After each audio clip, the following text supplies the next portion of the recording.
Kia ora. The Hobbit is an accessible entry point for fantasy for new readers and young readers.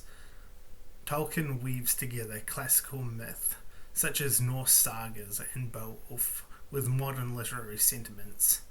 He takes elements of those more folkloric texts, such as elves, dwarves, and dragons, and combines them with creatures of his own invention, such as hobbits and orcs. It's telling how influential Tolkien's work has become that we consider orcs to be as standard as elves in fantasy, even though the term orc wasn't used for a fantasy race before Tolkien. He obviously drew inspiration from goblins and hobgoblins, and indeed many orcs in The Hobbit are referred to as goblins. But that goes to show that the invention of ideas is often a recombination of existing ideas into a new configuration. Reading can be an invaluable hobby with numerous benefits, including being more literate and empathetic. However, it can be a difficult hobby to get into, as the mechanical process of reading words off a page or e-reader to create a mental image is frankly a difficult feat. Where does one begin? Or if one has read in the past and has fallen out of the habit, how does one get back into reading? I think The Hobbit is a great starting place. What are the advantages of reading The Hobbit as opposed to other books?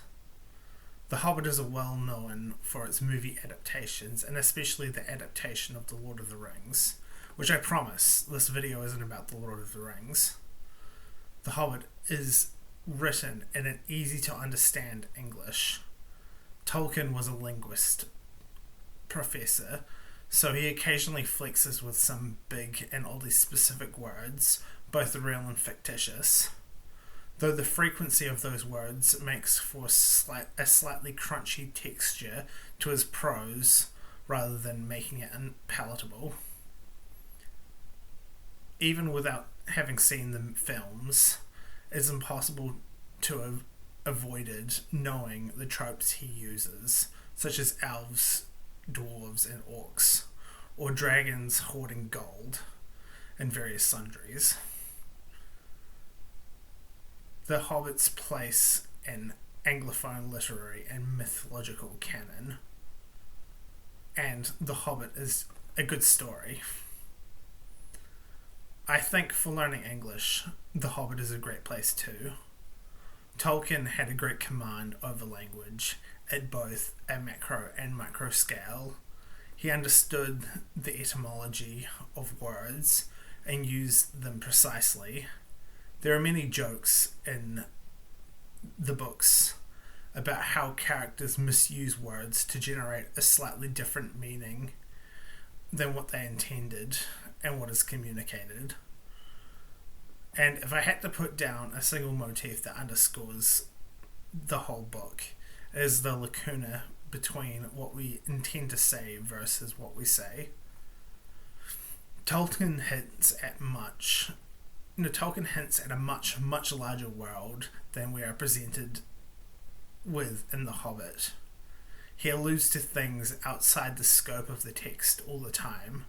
For example, the necromancer is referred to throughout the book, but we never get to meet him, nor get much clearer idea of what he might be until you've read further into Tolkien's Legendarium.